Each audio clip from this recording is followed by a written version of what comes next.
The news as I see it, what happened over the weekend of February 15th and 16th. What happened this weekend, I think, is liberty, justice, and the truth breaking free. So let's dive in here. Kash Patel is taking the FBI helm. His first full official day is today. He was sworn in as FBI director with the hand on the Gita of a pledge to uphold his Constitution. It's not a bureaucratic shuffle. It is a shot across the bow of the weaponized deep state. This one makes all the difference in the world. Kash is making people in Washington sweat, and he should. Patel has vowed to root out corruption, left, right, or center, and the whispers of the Epstein client list that he told me over the summer was in a safe behind the desk of the director of the FBI. I know that Kash Patel must have been in the office of the FBI on Friday because Pam Bondi said the client list is now sitting on my desk. I'm reviewing it.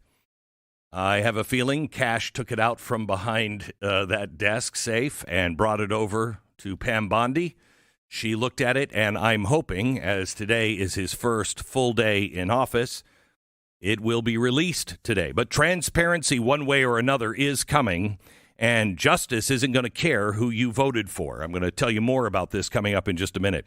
Also, Trump has locked in his cabinet now. He has finalized his cabinet this weekend. Patel, RFK Jr., Tulsi Gabbard, the folks, who have bucked the system, not bowed to it, are all in. The Senate's buzzing.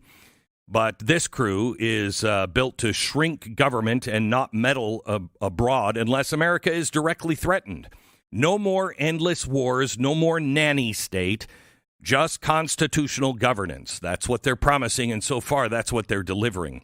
The elites absolutely hate it, which makes me love it. By the way, I don't understand. Democrats, you've been preaching against the Pentagon forever now. Donald Trump says cut 8% of the defense budget in the next 4 years, and you're somehow or another against that now? Wow. Hello, Democrat Lindsey Grahams of the world. Midwest storms all through the states, but FEMA wasn't there. Oh, no. If you read the stories about this weekend, you heard that it was chaos because FEMA had been cut. Really? Is that what caused the chaos? Brutal storm buried the Midwest. Snow piled high. Power was out. Lives disrupted. The media is whining about FEMA and the FEMA cuts. But hang on, because I think everyone saw this storm coming. This wasn't like, oh my gosh, it was a tornado that came out of nowhere. The storm had to travel halfway across the country to get to your state, Illinois, Michigan. You didn't have warnings? Were you in Ghana? How come you didn't prepare? You see, it's weird. When we know a hurricane is coming, Florida seems to be able to pull their head out of their rectum and actually prepare. So when it hits, they can turn the lights back on. But, gee, Illinois, Michigan, you just couldn't get it done. What does Illinois and Michigan have in common? Where are the governors?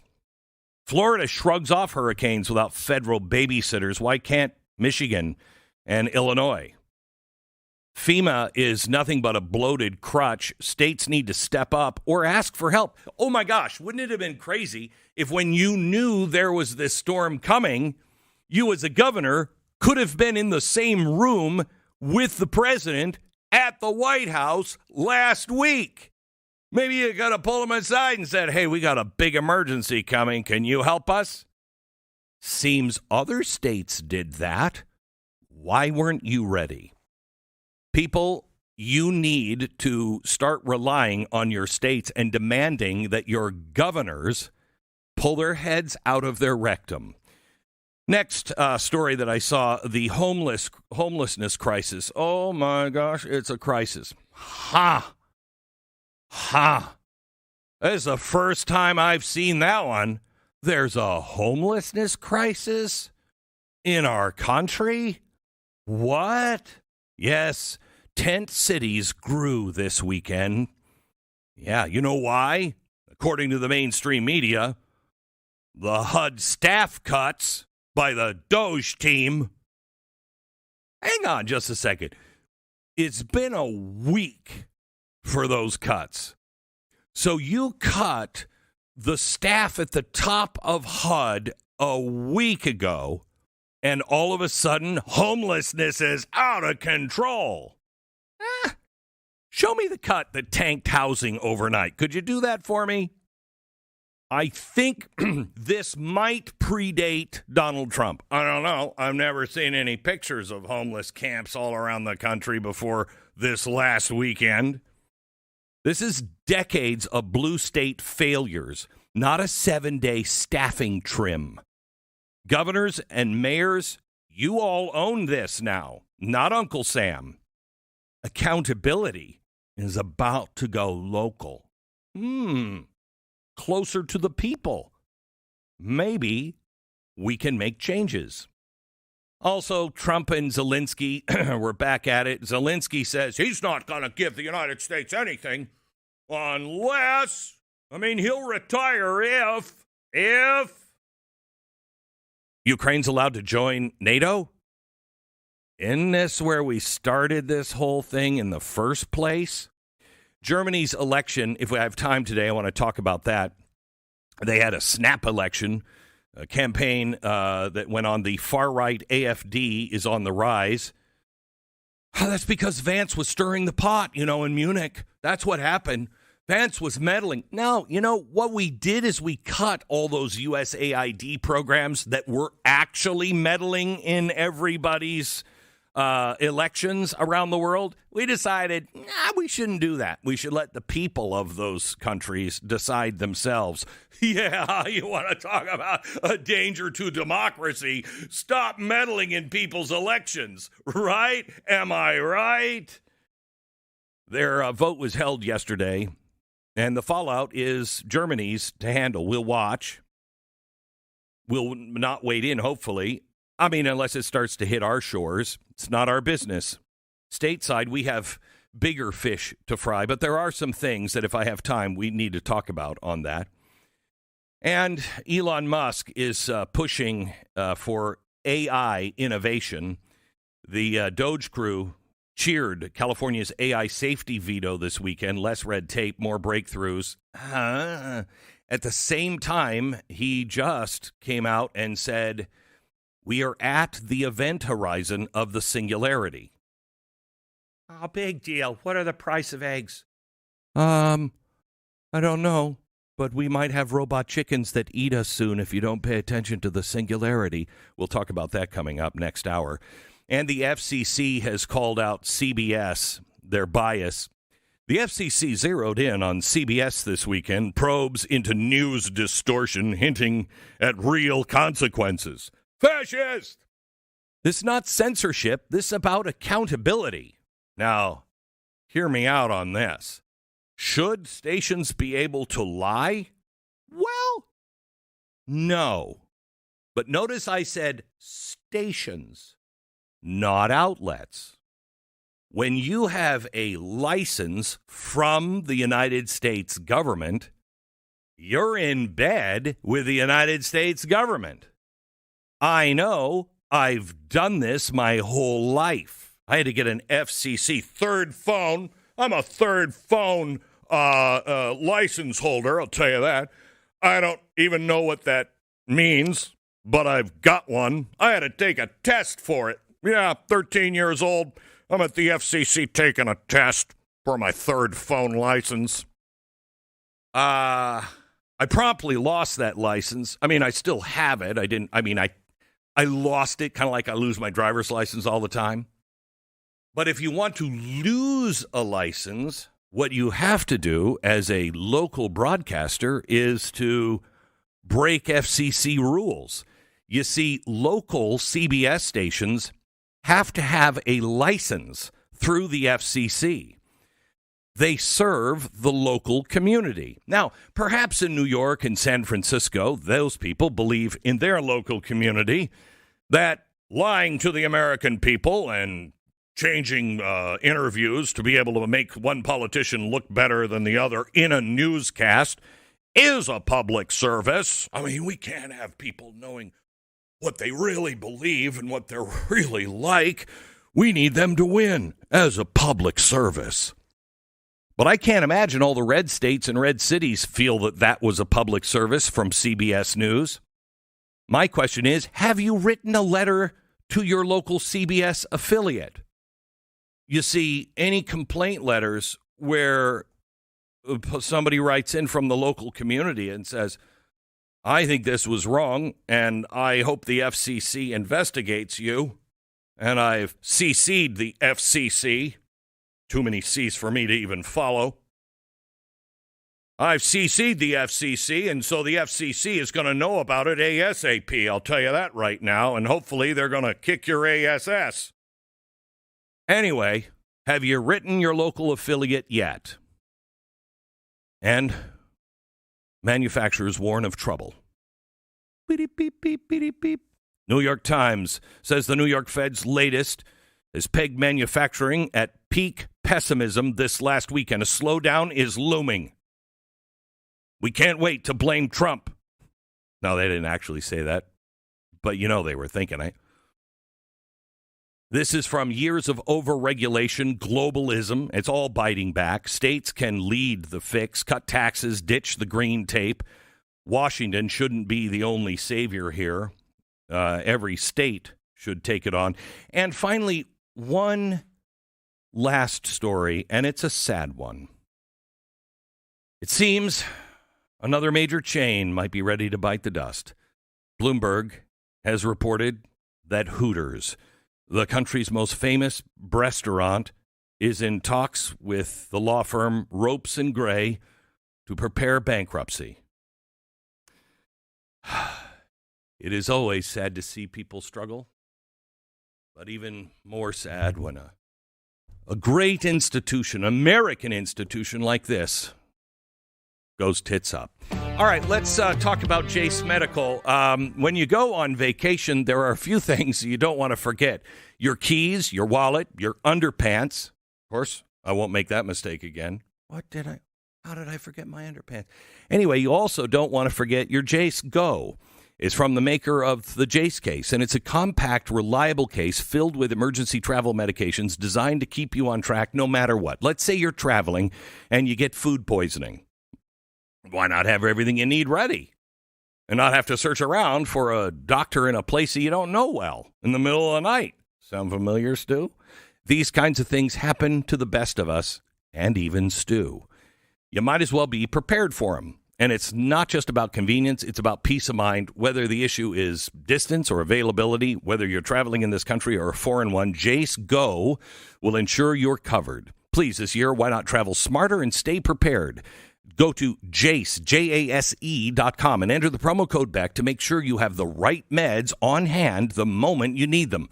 That's Jase, JASE.com, promo code Beck. 10 seconds, station ID.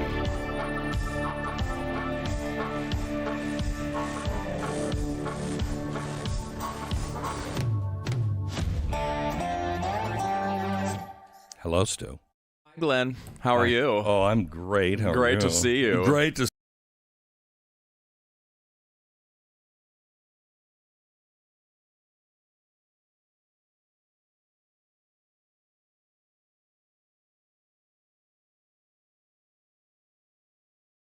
And so you did frequent it, at least at some point. I went once, long time ago. One time. And I only went to read the menu. That's all I did. That's all you did? That's all I did. I was there for the menu was great reading. Yeah. It was great reading. It does seem like a strange piece of the restaurant idea is a very strange thing to still be around these days, it feels like, right? It just feels like with all the woke stuff that happened and, you know, the Me Too era and all that, they were just like, like it doesn't seem like the type of thing that would have lasted through there. Apparently, it's not lasting all that well. Well, I don't think anybody really cared, you know.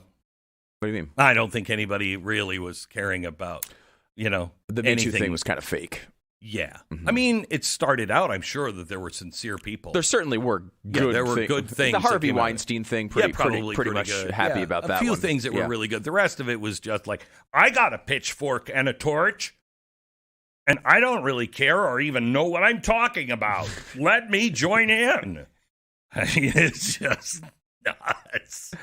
Just nuts. It did seem pretty fake after a while. Yeah. These things always turn around that way, though, right? Yeah. Something that starts with a good idea gets exploited by every single organization that's receiving government funding that we find out about 10 years later. Yeah. I know I've heard, if I hear it once, I've heard it 1,000 times. Oh, thank goodness Kash Patel is in. He's the first person of color ever to run the FBI. I haven't heard that much at all. You heard that? No. Really? No. I'm sure they're saying it. We're just not watching the right sources. Well, I know that there's certainly not a bunch of white Democrats that would be opposing him. No, because white people wouldn't have the... No, don't you lecture me as a white person, white man. Right. Yeah, Yeah, but it's shocking. Almost every white Democrat I've seen has come out and said what a terrible guy he would be to put into office. Yeah. It's almost as if... And again, what they're doing here is the right thing. Right? The right thing is if someone who is ideologically against you has a different approach than you appreciate, whatever the reason is, you oppose them on the merit of their ideas. Right. If you think Kash Patel has bad ideas, it's totally fine to oppose him. No, I've got pitchforks and torches. Right. Let me join in.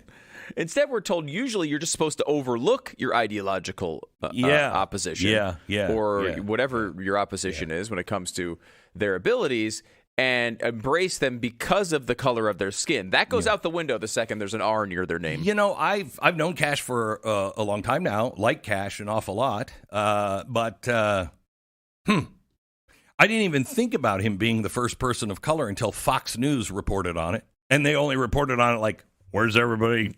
Right. Where's everybody on the left talking about this? Because it's not important. It's not important. As I'm sure Kash would say. I don't care. And then Dan Bongino going into deputy director of the FBI. This podcaster? A podcaster? I can't believe this. Just like Pete Hegseth, a host of a show? Like they never... Well, I mean, we should mention that somewhere on his resume he was also part of the Presidential Secret Service detail. Yeah, and a police officer before that. Whatever. But whatever. But he's a podcaster. That's all he's doing, Glenn. He's just picking famous people and throwing them into these roles. Yeah. Even though the reason why Dan Bongino largely is famous is because he was in the Secret Service for Barack Obama. Right. And came on this show a bunch of times. I'm sure with others as well, and talked about his experience there and said, hey, there's a lot of problems going on with this. We should fix this. He became famous, started a podcast, became even more famous. And now they're like, well, he's a podcaster. You're getting this job. Like it's fascinating how that happens. It's almost as if they have selective amnesia. Do they get to select it? They seem to be able to select it. I used to think, when I grew up, because as a kid, you think two problems that you're going to have to deal with through life: quicksand and amnesia. Because when you're a kid, quicksand seems to be everywhere. There's always quicksand someplace. And no, as an adult, never had to deal with that. And I thought, I've never had to deal with anybody who's like lost their memory, Such a common thing that happened in TV shows. But I have to tell you, also happens in the Democratic Party an awful lot. It's weird. Mm-hmm. It's weird. Maybe the problem with the party is they're also stuck in quicksand.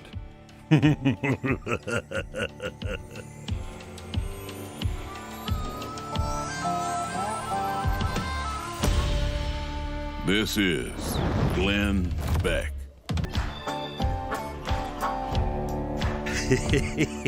Welcome. Why can't you say the eyes? I don't know. Glenn has me thinking about pasta. That's the bottom line of Only what's because happening. I gave him a sneak peek of the chalkboard next hour that's coming up, which will describe the process of spaghettification.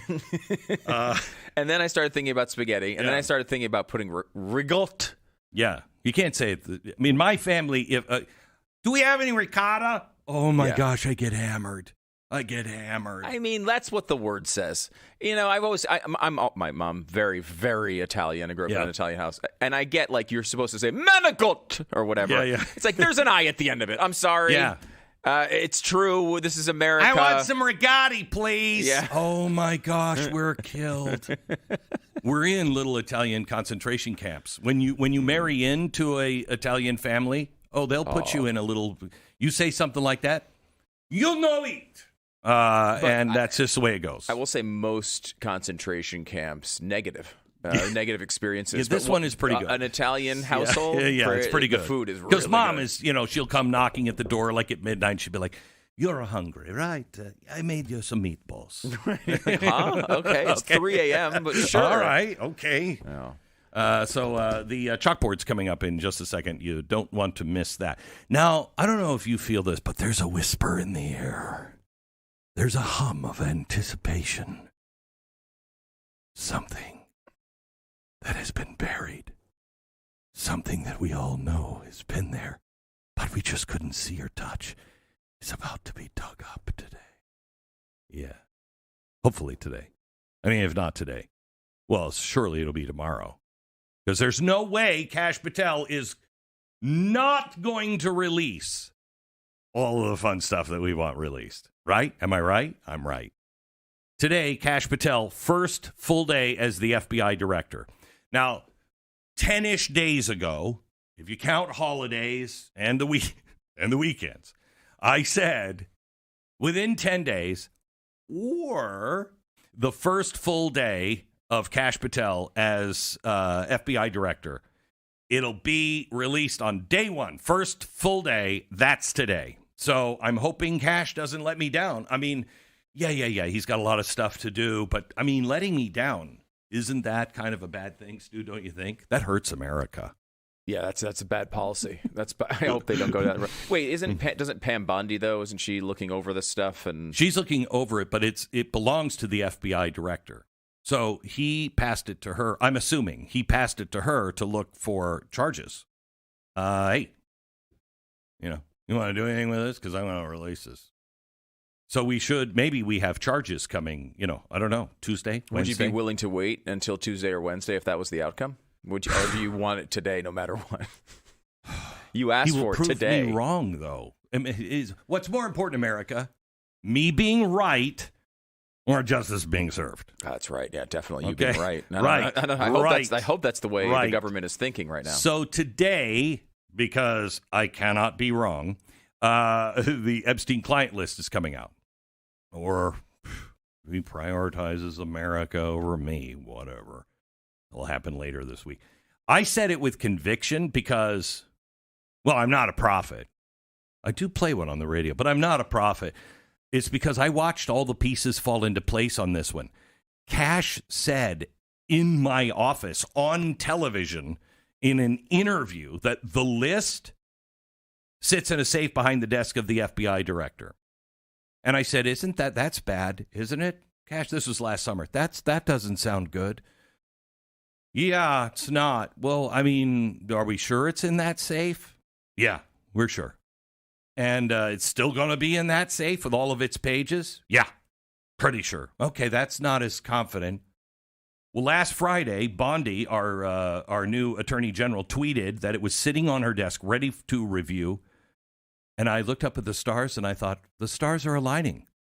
I mean, I can see it. I mean, there is a storm cloud on the horizon. Will he? Won't he? And if he does, what does it actually mean for America?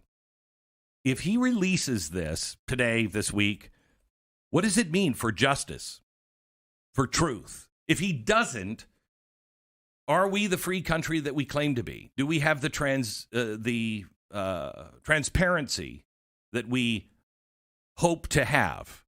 Now, I mean this in a long term, not just if he releases it today, which would be good for my credibility, Kash. I'm just saying.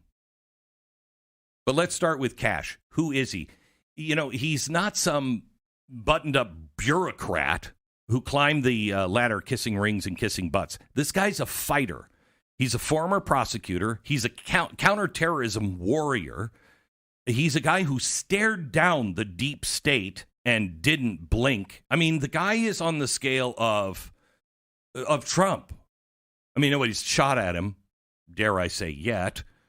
But he is just about as brave as Donald Trump. I mean, he doesn't care.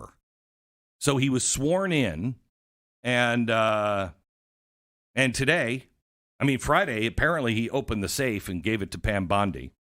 If he pulls out that list today and hands it to the world, we're not just talking about names on a page. We are talking about a seismic shift. Everything is changing. Do you feel it? This is a reckoning that could rip the mask off of the elites that have been hidden behind their wealth and their power and silence. What secrets will come out of Al Capone's vault?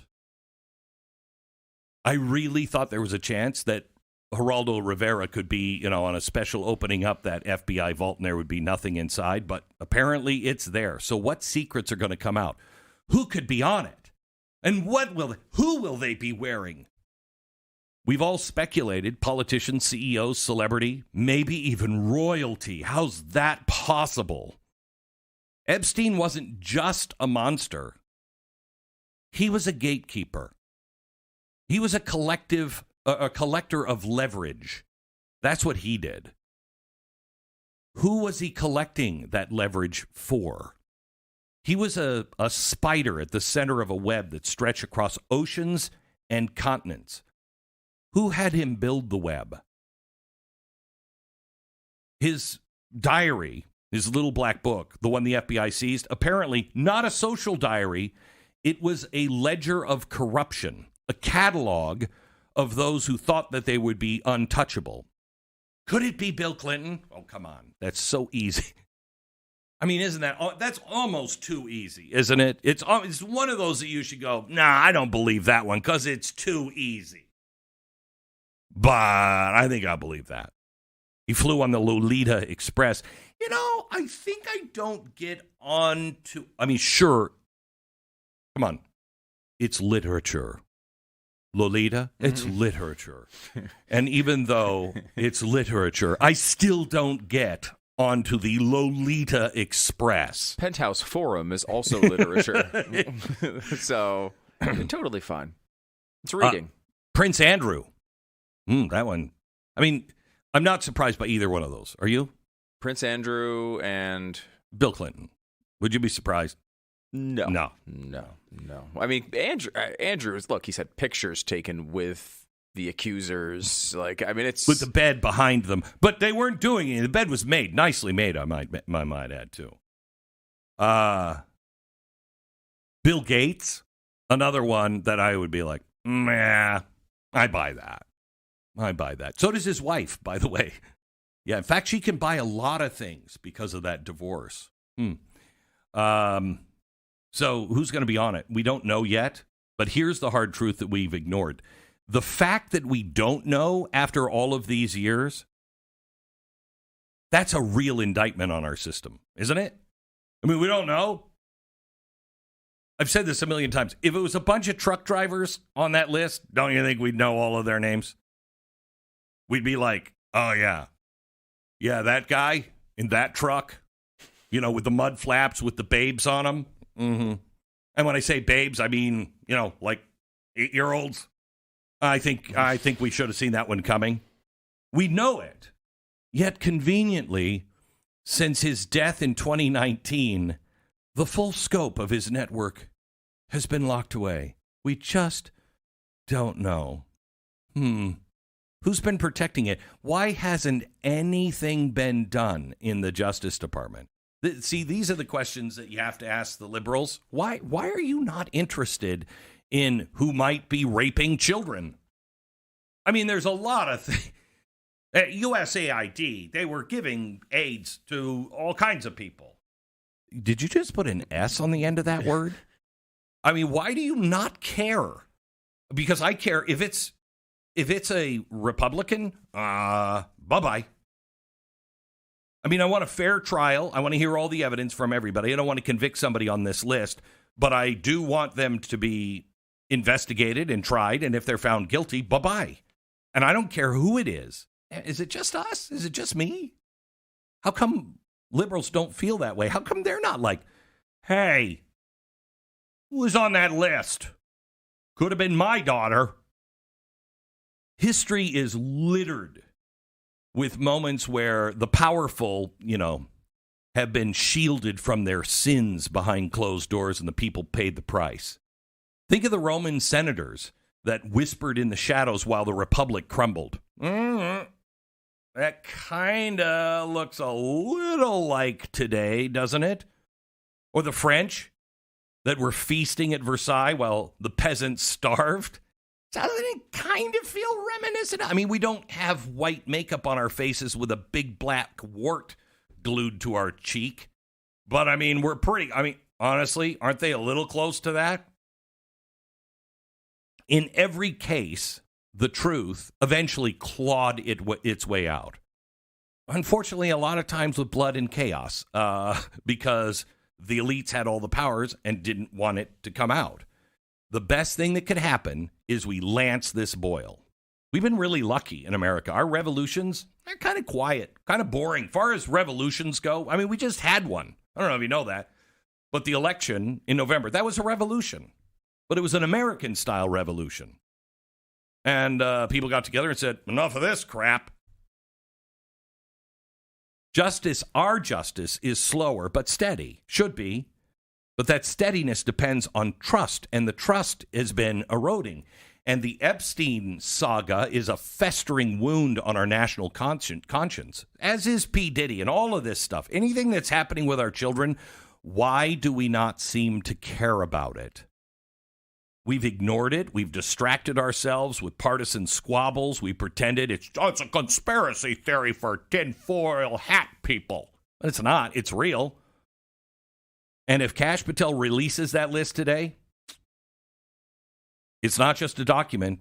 It's a mirror forcing us to look at ourselves and ask, are we worthy of the freedom we claim? What should happen if he releases this? In a free country, transparency isn't optional. It's a bedrock. The First Amendment doesn't protect your right to speak. It implies your right to know the truth and answers. So what we do from here after this list drops, hopefully today, after this list drops, what we do will say a lot about where we're going to end up. More in just a minute. Welcome to the Glenn Beck program. Tony Evers, the Democratic governor of Wisconsin, has proposed changing the word mother, to inseminated person, which that's the way I like. Hey, happy Inseminated Person Day. I'm tired of this Mother's Day crap. You really want to think deeply of the process of having children every time you think of your mom. It's an important... It's an important thing to do. Really necessary to. Well, they're the ones saying insemination in the middle of it. I know, it is crazy. Are you really still there? It feels like they're trying to run away with it, away from it. They had remember Pete Buttigieg last week? Oh, yeah, I know. Yeah, gosh, this woke stuff. Can you believe these guys? This cancel culture is madness. Do you believe it? I believe totally in hiring people on their skills and their worthiness and their merit. Come on. I'm the guy that ran for president after being a bad mayor of South Bend, Indiana. I'm sick of people not thinking about merit when making these decisions. Really, Pete? A guy who was the transportation secretary. Yeah. Did a great job. When he was there, which was occasionally. He had to. He gave birth. He gave birth, or somebody did. Somebody in his family gave birth, and someone he knew gave birth. And I just need to be there to heal. Mm-hmm. I don't want to go any deeper than that. Yeah, I definitely don't want to. I don't want to think about the process. Right, but there he is. So he's against it. So what are you saying? What was your point on that? My point is there is an attempt to run away from all of the policies they've recommended for the past 5 or 6 years. Because they saw where the American people went. The smart ones, I think Buttigieg is one of the smart ones. Run away from it. Yeah. People usually forget. They don't care what you thought about last week anyway. Well, do you count Joy Reid no longer having a show on MSNBC as her running away from it? Or no, not really, considering the people they're going to hire. I mean, it's not like they're replacing them with a common sense conservative. The chickens have come home to roost. This is Glenn Beck.